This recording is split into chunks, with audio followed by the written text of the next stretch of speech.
La Toei détesterait le personnage de Sanji. Ça, c'est la question du jour. Ça, c'est la vidéo aujourd'hui. Les gars, si vous aimez One Piece, n'hésitez pas à laisser un pouce bleu et vous abonner si c'est votre première fois ici. Sans plus attendre, il y a ce collage qui est sorti, qui a fait polémique un peu partout. Quand même assez choquant. Et quand je vous dis que ça a fait polémique, c'est pas juste un argument bizarre, un argument chelou sur Twitter. C'est littéralement quelque chose à laquelle Megumi Isetani, l'animatrice qui a animé l'épisode légendaire 2015, elle a dû intervenir pour remettre certains fans de Sanji à leur place vis-à-vis du fan letter. Elle avait été critiquée pour ne pas avoir donné le même temps d'écran au personnage de Sanji comparé au personnage de Zoro. Bref, je vous mets sa réponse juste ici, où est-ce qu'elle explique essentiellement que si Zoro et Sanji avaient eu le même traitement, l'épisode aurait été un peu... voilà, il y aurait eu trop d'informations, ça n'aurait pas fonctionné de la même manière. Et donc, pour revenir au collage du personnage de Sanji sur Egghead, à première vue, c'est bizarre, surtout quand le messager croit réellement que la Toei a un problème avec le personnage de Sanji. Alors je suis là pour donner une différente perspective. Parce que la première critique que j'entends de la Toei par rapport à Sanji, c'est qu'il pousse vraiment son côté pervers, il pousse vraiment son gag. Et là, le problème que moi j'ai avec cette critique, c'est que c'est pas, je pense que les Japonais n'ont pas nécessairement la même vision d'un personnage cool. Je pense que les Japonais n'aiment pas nécessairement le personnage de Sanji pour les mêmes raisons qu'il est apprécié en Occident. Tu vois, en Occident, je pense qu'on apprécie son côté badass beaucoup plus que son côté grotesque, son côté goofy. Alors qu'au Japon, ils sont conscients que le personnage de Sanji, c'est les deux en fait. Il n'est pas juste badass, ce côté un peu pervers, c'est une part entière du personnage. L'humour des Japonais, peut-être chez eux, ils trouvent ça super drôle. Et je suis sûr que si Oda il pousse ce côté un peu dramatique de Sanji sur l'île des hommes poissons, eh bien c'est justement parce que lui, il trouve ça drôle.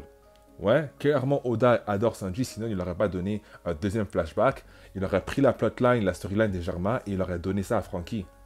Parce que si on dit les termes, c'est quand même une storyline qui va super bien au cyborg des chapeaux de paille. Donc penser que Sanji serait un meilleur personnage s'il n'avait pas ce côté, voilà, ce côté un peu grotesque qui revient de temps en temps, eh bien ce serait pas Sanji, ce serait un différent personnage. Alors quelles sont les allégations exactement dont vont accuser les fans de Sanji à la Toei? Eh bien si on oublie le fait qu'ils pensent que la Toei exagère un peu le gag de Sanji, ce qui est selon moi un peu bizarre parce que la Toei exagère les gags de tous les personnages. Je vais pas pleurer si la Toei, en tant que fan de Zoro, si la Toei exagère le gag de Zoro qui est de toujours se perdre. Moi ça me dérange absolument pas, vous voyez un peu. Bref, on a aussi comme allégation que dans l'anime, une scène où Sanji apparaît en mode serviable à côté de Bonnet dans le manga, et bien dans l'anime, on lui a foutu des cœurs dans les yeux. Sachant que Bonnet a 12 ans, c'est un peu bizarre pour certains fans, mais rappelez-vous que de la perspective de Sanji, c'est pas nécessairement une information que lui il a. Après, si on veut parler de ce qui est bizarre vis-à-vis de voilà, le personnage de Bonnet, il y a des plus gros problèmes que Sanji, hein, mais je pense pas que c'est vraiment une scène qui va incriminer le personnage d'une quelconque manière. L'anime a aussi montré la conclusion des combats contre les Séraphins, comment ils ont été capturés, et il s'avère que c'est Nami qui s'est occupée de S-Shark. Eh bien, c'est pas une information qu'on n'avait pas réellement, parce que si on analyse bien le manga, Sanji, quand il représente Kaku, il va prendre l'arme des mains de Nami. Et donc, tout est logique. Certaines personnes vont aussi dire que dans l'anime, eh bien, Sanji apparaît trop vite pour Zoro, alors que ça n'a jamais été confirmé nulle part. Sanji apparaît à côté de Zoro, et les gens sont fâchés que la Toei n'a pas représenté ce moment en particulier. Et c'est là que viennent les accusations qu'ils ont une préférence pour Zoro, ou alors la Toei c'est des gros fans de Zoro. Même si bien évidemment tout le monde est fan de Zoro, je ne pense pas que le traitement de Sanji a un rapport avec le traitement de Zoro. Comme Megumi l'a dit elle-même dans un statement, par rapport au traitement de Zoro et Sanji, eh bien ça dépend des animateurs. Et il se trouve que les animateurs du personnage de Zoro sont simplement extrêmement passionnés par le personnage de Zoro, qui lui en revanche a été montré comme étant le responsable de la capture de deux séraphins. Après, j'ai pas vu les épisodes, je me réfère uniquement aux images de la capture d'écran. Pour finir, il y a une scène finale où est-ce qu'on voit tous les Mugiwara. Et dans l'anime, Sanji, il a simplement disparu. Et bien là, j'avoue que c'est chelou. Mais à bien repenser, moi je pense simplement que c'est juste une erreur. En animation, il est tout simplement possible de faire certaines erreurs. Et je suis sûr que si on analyse le manga au peigne fin, eh bien on peut retrouver d'autres scènes avec plusieurs personnages où certains personnages dans le manga ne figurent pas en anime. Et je pense qu'en ce moment, à cause des agendas et tout, c'est la guerre sur Twitter, il y a une fixation du traitement de Zoro et du traitement de Sanji. Et à chaque épisode, c'est comment est-ce que je peux chercher un argument, surtout dans la communauté anglophone, je pense.